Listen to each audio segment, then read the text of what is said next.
Surrogacy తరచూ వినబడుతున్నటువంటి పేరు ఈ మధ్యకాలంలో సరోగసి. సరోగసి అంటే ఏంటి?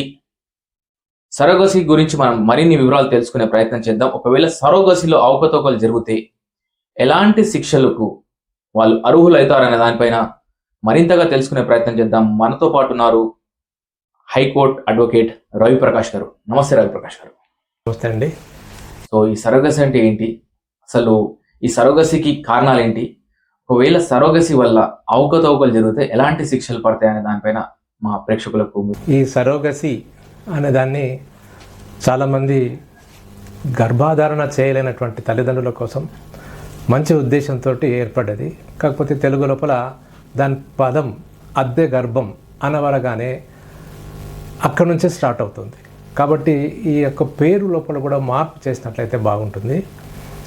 ఎవరికైతే తల్లులు ఉంటారో ఆ తల్లులకు వారి భర్త వల్ల సంతానం కలగకపోయినప్పుడు ఆర్టిఫిషియల్గా వైద్య రంగంలో వచ్చినటువంటి విప్లవాత్మకమైన మార్పులను మంచి పద్ధతిలో ఉపయోగించుకోవాలని చెప్పి ఈ యొక్క శాస్త్రీయత అభివృద్ధిని మనం తీసుకోవడానికి ఉపయోగపడుతుంది. కానీ కొద్దిమంది అనైతిక చర్యల వల్ల హాస్పిటల్స్, క్లినిక్స్, డాక్టర్స్ వల్ల కొద్దిమంది మాత్రమే అలా చేయడం వల్ల భారతదేశం మొత్తం కూడా ఒక చెడ్డ పేరు రావడం జరిగింది.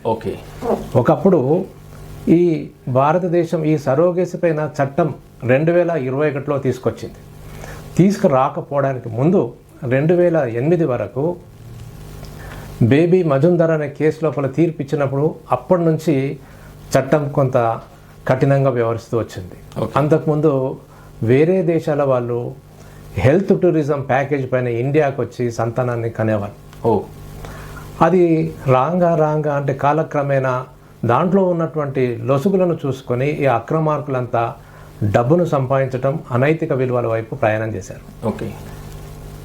ఒక సందర్భంలో సుప్రీంకోర్టు దీని గురించి 2016లో అనుకుంటాను, దాంట్లో ఒక కేసు లోపల ఈ అద్దె గర్భాలకు సంబంధించినటువంటి ఒక చట్టం చేయాలని చెప్పేసి, అంతకుముందు ఉన్నటువంటి వాటన్నిటిపైన ఒక పునరాలోచన చేయాలని చెప్పేసి కేంద్రానికి సూచించడం వల్ల 2021లో భారత ప్రభుత్వం అద్దె గర్భాలపైన ఏ విధంగా చికిత్స విధానాలు ఉండాలి, డాక్టర్ల యొక్క విధి విధానాలు ఏంటి, క్లినిక్స్ యొక్క విధి విధానాలు ఏంటి అనేటటువంటిది వివరించింది.